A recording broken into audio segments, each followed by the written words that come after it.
नमस्कार साथियों, मैं अजय कुमार। प्रधानमंत्री नरेंद्र मोदी का बयान है कि वक्फ के नाम पर पूरे देश में लाखों हेक्टेयर जमीन है। अगर उसका ईमानदारी से इस्तेमाल हुआ होता तो मेरे देश के मुसलमान नौजवानों को साइकिल के पंक्चर बनाकर जिंदगी नहीं गुजारनी पड़ती। यह प्रधानमंत्री नरेंद्र मोदी का बयान है। जितनी राजनीतिक बदकही हमारे देश में होती है, उस हिसाब से कहा जाए तो सबको पता है कि यह ईमानदार बयान नहीं है। सोच समझकर ऐसा बयान और वक्तव्य दिया गया है जिसमें मुसलमानों को भड़काने की भावना बहुत ज्यादा भरी हुई है। अगर किसी को यह बात नहीं समझ में आ रही है कि आखिरकार इस बयान में ऐसा क्या है, इस वक्तव्य में ऐसा क्या है कि मुसलमान भड़क सकते हैं, तो आप इस बात को थोड़ा दूसरे नजरिए से सुनकर देखिए।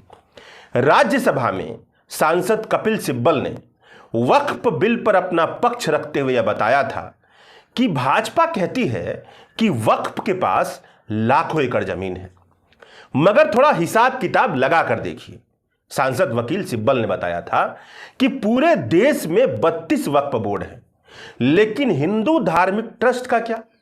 दक्षिण भारत के केवल 4 राज्यों के हिंदू धार्मिक ट्रस्ट के अंतर्गत आने वाली जमीन को जोड़ दिया जाए तो यह 10 लाख एकड़ से ज्यादा हो जाता है। मतलब वक्फ के अंतर्गत आने वाली जमीन से बहुत ज्यादा जमीन हिंदू धार्मिक ट्रस्ट के अंतर्गत आता है, और यह तो केवल 4 राज्यों का आंकड़ा है जो पार कर गया। धार्मिक और चैरिटेबल ट्रस्ट का प्रबंधन राज्य सूची के भीतर आता है, उसका मैनेजमेंट स्टेट लिस्ट में आता है। इस आधार पर हिंदुओं की धार्मिक संपत्ति का मैनेजमेंट राज्य सरकार करती है। इस पर केंद्र की तरफ से अब तक कोई कानून नहीं बना है, जबकि वक्फ पर संसद से कानून बना है, संशोधन हुआ है और नया कानून भी बन गया।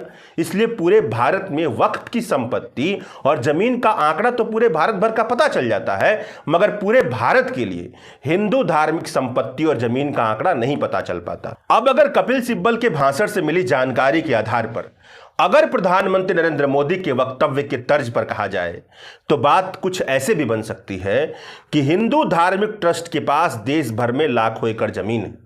अगर इनका इस्तेमाल ईमानदारी से होता तो हिंदू नौजवानों और युवतियों को भीख मांगकर, साइकिल का पंक्चर बनाकर, गोदी मीडिया में दंगाइयों के तलवे चाटकर जिंदगी ना गुजारनी पड़ती।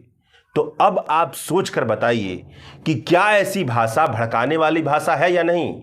जानबूझकर भड़काने के इरादे से बोली गई भाषा है या नहीं?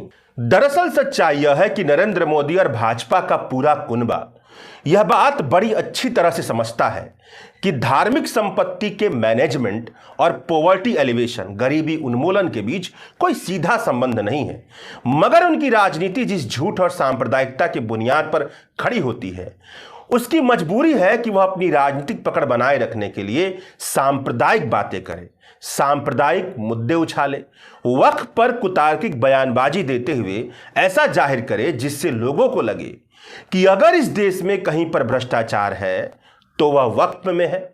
अगर वक्फ का भ्रष्टाचार ठीक हो गया तो मुसलमानों को गरीबी से मुक्ति मिल जाएगी, देश को भ्रष्टाचार से मुक्ति मिल जाएगी। जबकि हकीकत यह है कि हमारे देश में पंचायत से लेकर के विधानसभा तक, संसद से लेकर मंत्रालय तक हर जगह भ्रष्टाचार का समंदर तैर रहा है, और इसकी सबसे गहरी जड़ें वहां पर हैं जहां पर सबसे बड़ी अमीरी है, सबसे ज्यादा ताकत है, अमीरी के साथ साथ शक्ति और सत्ता का नेटवर्क बसता है। तो चलिए अब दूसरी खबर पर थोड़ा बात करते हैं। भारत के एक अर्थशास्त्री और दिल्ली स्कूल ऑफ इकोनॉमिक्स के डायरेक्टर राम सिंह ने do the wealthy under report there income नाम से एक रिसर्च पेपर पब्लिश किया है। इस पेपर के निष्कर्ष चुनाव लड़ने वालों के एफिडेविट, जैसे जो सांसद हैं उनके जो एफिडेविट हैं, हल्फनामे हैं, फोर्ब्स की अरबपतियों की सूची और इंडियन टैक्स डिपार्टमेंट से मिलने वाली जानकारियों पर आधारित है। इस पेपर में अर्थशास्त्री राम सिंह ने बताया है कि भारत में अलग अलग वेल्थ ग्रुप में मौजूद व्यक्तियों और परिवारों की वेल्थ और इनकम के बीच कैसा रिश्ता बनता है। उनके रिसर्च पेपर का निष्कर्ष यह निकला है कि जिसके पास जितनी ज्यादा वेल्थ है वह अपनी इनकम को उतना ही कम रिपोर्ट करता है। मतलब जिन व्यक्तियों और परिवारों के पास, जिन इंडिविजुअल और फैमिली के पास जितनी ज़्यादा जमीन जायदाद, सोना चांदी, बंगले कोठियाँ यानी स्थायी किस्म की संपत्तियाँ हैं, परमानेंट किस्म की संपत्तियाँ हैं, वे अपनी इनकम को उतनी ही कम बताती हैं। इस रिसर्च पेपर के प्रमुख निष्कर्ष यह हैं कि अगर अमीर परिवारों की वेल्थ औसतन 1% बढ़ती है तो उनकी घोषित इनकम और वेल्थ का अनुपात 0.5% से ज़्यादा कम हो जाता है। कहने का मतलब यह है कि 1% से वेल्थ बढ़ा, मतलब वेल्थ बढ़ रहा है तो इनकम भी बढ़ना चाहिए। राम सिंह की रिपोर्ट का एक निष्कर्ष यह भी है कि उन्होंने जो डेटा सेट लिया था उसमें जो बॉटम 10% परिवार हैं, जो फैमिली मौजूद हैं, उनकी रिपोर्टेड इनकम वेल्थ से तकरीबन 188% ज़्यादा है। ही उलट सबसे वेल्दी 5% अपनी कुल वेल्थ का केवल 5% इनकम घोषित करते हैं। सबसे वेल्दी 0.1% परिवार अपनी कुल वेल्थ का केवल 2% इनकम दिखाते हैं।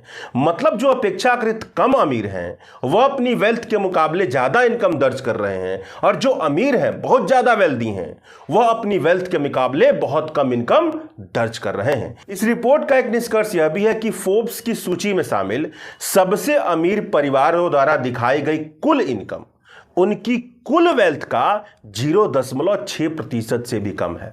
मतलब अंबानी और अडानी की कुल वेल्थ लाखों करोड़ रुपए में है, मगर उनकी जो रिपोर्टेड इनकम है उनकी कुल वेल्थ का केवल 0.6% के आसपास दर्ज की गई है। दूसरे नजरिए से कहा जाए तो सबसे अमीर 0.1% परिवारों द्वारा दिखाई गई कुल इनकम उनके पूंजी पर मिले कुल रिटर्न का केवल 1/5वां हिस्सा है। मतलब सबसे अमीर 0.1 परिवार अपने शेयर, प्रॉपर्टी, बैंक में इन्वेस्टमेंट से जितनी कमाई कर रहे हैं उसका केवल 20% हिस्सा ही वह रिपोर्ट कर रहे हैं, सरकार को बता रहे हैं, डिपार्टमेंट को, इनकम टैक्स डिपार्टमेंट को बता रहे हैं। 80% हिस्सा छिपा ले रहे हैं, यह कमाई टैक्स रिटर्न में नहीं दिखाते हैं, गायब रहती है। फोर्ब्स की सूची में शामिल 100 अमीर परिवार की जो कैपिटल पर रिटर्न है, कैपिटल पर इनकम है, वह 90% रिटर्न वो दर्ज ही नहीं कर रहे हैं, बताते ही नहीं है। मतलब 90% कमाई इनकम टैक्स डिपार्टमेंट को नहीं बताई जा रही है जो कैपिटल इनकम में हो रही है। मतलब अर्थशास्त्री राम सिंह ने जो इलेक्शन को दिया गया डेटा है सांसदों के द्वारा, नेताओं के द्वारा, और फोर्ब्स की जो लिस्ट है और इनकम टैक्स डिपार्टमेंट के जो आंकड़े हैं, उन सबका इस्तेमाल कर यह निष्कर्ष निकाला है जो साफ तौर पर बता रहा है कि हमारे देश में जो सबसे अमीर हैं वे अपनी इनकम को ईमानदारी से रिपोर्ट नहीं कर रहे हैं, ईमानदारी से सरकार को नहीं बता रहे। हालांकि इस रिपोर्ट के एब्स्ट्रैक्ट में यह भी लिखा है कि भारत सरकार ने इलीगल इनकम और वेल्थ होर्डिंग के खिलाफ जो मेजर अपनाए हैं, जो उपाय अपनाए हैं, उसके अपेक्षित परिणाम भी आए हैं।